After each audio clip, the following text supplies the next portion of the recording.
Et il le gourmanda en termes durs, et le vieillard disparut à ses yeux. Et voici venir derrière Isaac un jeune homme d'un extérieur élégant. Et il lui dit secrètement à l'oreille, « Tu ne sais pas, et l'on ne t'en a pas averti, que ton vieux père, dont la tête s'égare, te mène jusqu'à un lieu où il doit t'égorger contre toute raison. Maintenant, mon ami, ne te laisse pas faire, car ses sens sont affaiblis. Ne sacrifie pas inutilement ta jeunesse et la beauté ravissante de ton corps. Je t'enseignerai à jouir gaiement de la vie. » Et Isaac dit à Abraham, « Mon père, as-tu entendu le jeune homme? » Abraham lui demanda, « Quel jeune homme? » Car il ne voyait point Satan. Et Isaac, étendant le doigt de la main, répondit, « Celui-ci. Il m'a dit ceci et cela. » Et Abraham maudit Satan au nom de Jéhovah. Et le jeune homme s'évanouit de devant les yeux d'Isaac. Alors, vous voyez ici, Satan se déguise encore sous une autre forme. Puis il dit à Isaac, « Je vais t'enseigner à jouir gaiement de la vie. » N'a-t-il pas fait à peu près les mêmes promesses à Jésus lorsqu'il était sur la montagne? « Si tu te prosternes devant moi, je te donnerai tous les royaumes de cette terre. » Hein? Alors, il y a différentes formes de ruse, différentes formes d'approche de la part de Satan, toujours pour nous détourner de Dieu. Alors, et Abraham maudit Satan au nom de Jéhovah, et le jeune homme s'évanouit de devant les yeux d'Isaac. Et ils continuaient à marcher, et voilà qu'ils rencontrèrent sur leur chemin un torrent large et profond, qui roulait ses eaux avec fracas. Ils y entrèrent pour passer au bord opposé, et l'eau enveloppait leurs jambes. Et ils arrivèrent au milieu du courant, et voici que l'eau montait rapidement, et atteignait jusqu'à leur menton. Et ils pensèrent être noyés.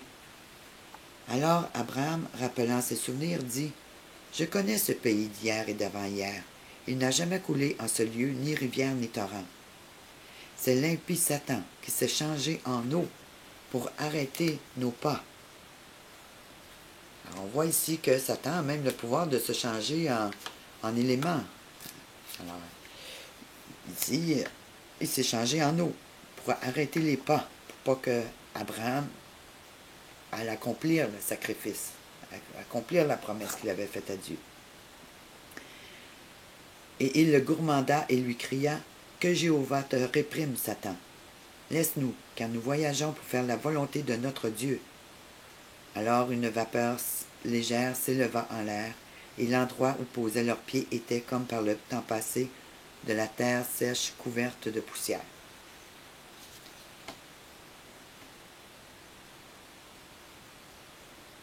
Alors on voit les pouvoirs que Satan a. Il faut en porter attention, parce que dans ces temps de la fin, les ruses de Satan sont innombrables. Il va tout faire pour nous faire tomber. Or, le troisième jour, Abraham, en levant les yeux, reconnut la montagne que Dieu lui avait signalée. Une épaisse nuée en couvrait la cime, et la gloire de Dieu apparaissait au milieu. Et Abraham dit à Isaac, « Aperçois-tu comme moi quelque chose sur cette montagne? » Isaac répondit, « J'y vois dans un nuage épais l'éclatante gloire de Jéhovah. » Alors Abraham connut que son fils était agréé devant Jéhovah, pour lui être offert en holocauste. C'était une confirmation pour Abraham de la révélation qu'il avait reçue de Dieu au début. Il dit ensuite à Eliezer et à Ishmaël, « Voyez-vous sur cette montagne ce que nous voyons? » Ils répondirent, « Nous n'y apercevons rien du tout. Elle est comme les autres montagnes de toute la terre. » Abraham comprit qu'il n'était pas agréable devant Jéhovah que ces hommes en approchassent. Et il leur dit, « Arrêtez-vous ici avec l'âne, tandis que j'irai avec Isaac jusque-là, où nous nous prosternerons devant Jéhovah, après quoi nous reviendrons à vous. » Et Abraham prit le bois qui devait consumer l'holocauste et le chargea sur Isaac. Il portait lui-même le feu et le couteau sacrificatoire. Pendant qu'il marchait vers le lieu, Isaac dit, Mon père, voici le feu et voici le bois. Où donc est l'agneau? Abraham répondit, Mon fils, c'est toi-même que Jéhovah a daigné choisir pour lui être offert un holocauste sans tache. Et Isaac repartit, Tout ce que Jéhovah ordonne, je le ferai avec joie et de bon cœur. Abraham reprit, Mon fils, y aura-t-il dans ton cœur une seule pensée contraire? Dis-le-moi et ne me cache rien.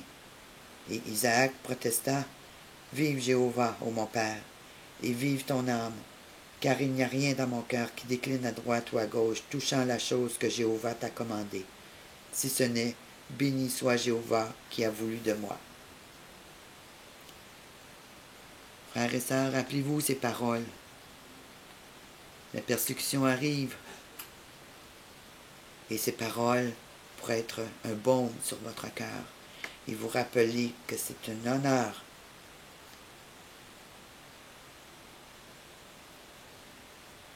de servir Jéhovah par notre vie, par notre mort. Et comme Isaac, son cœur était droit. Il était prêt à tout pour son Dieu. Il n'a pas questionné, il n'a pas argumenté. Il a dit, béni soit Jéhovah qui a voulu de moi. Gloire à Dieu. Ces paroles comblèrent de joie Abraham, et ils arrivèrent au lieu marqué, et ils préparèrent toutes choses. Abraham construisit l'autel, Isaac lui passant les pierres et le ciment. Et après avoir rangé symétriquement les bûches sur l'autel, Abraham se disposait à y placer Isaac pour l'immoler.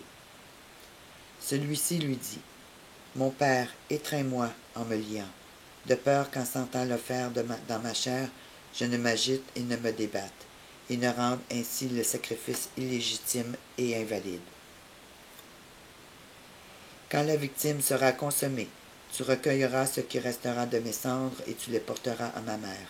Et tu lui diras, voici l'odeur agréable de ton fils Isaac. Maintenant, hâte-toi, exécute la volonté de Jéhovah notre Dieu. Et Abraham était à la fois heureux du dévouement de son fils et oppressé jusqu'au fond de son âme paternelle. Son œil pleurait amèrement, et son cœur était dans une joie sainte. Isaac était lié et couché sur l'autel, tendant le cou, et Abraham mettait la main au couteau, lorsque les anges de miséricorde s'avancèrent jusqu'au trône de Jéhovah et demandèrent grâce pour la vie d'Isaac, qui s'offrait en victime volontaire à sa gloire divine. Alors Jéhovah apparut à Abraham et lui cria du ciel, disant, « Abraham, ne porte point la main sur le jeune homme, et ne lui fais pas la moindre lésion, car je sais maintenant que tu crains Dieu, puisque tu ne m'as pas refusé ton fils unique. » Et Abraham, levant les yeux, aperçut un bélier. Or Jéhovah Dieu avait formé ce bélier depuis le jour où il fit le ciel et la terre. Il l'avait réservé pour être substitué en holocauste à la place d'Isaac. Et le bélier levait les pieds pour se livrer à Abraham, mais Satan lui opposa un buisson touffu, et embarrassa ses cornes dans les branches, entrelacées de la plante. Abraham alla le dégager et l'immola en l'honneur de Jéhovah.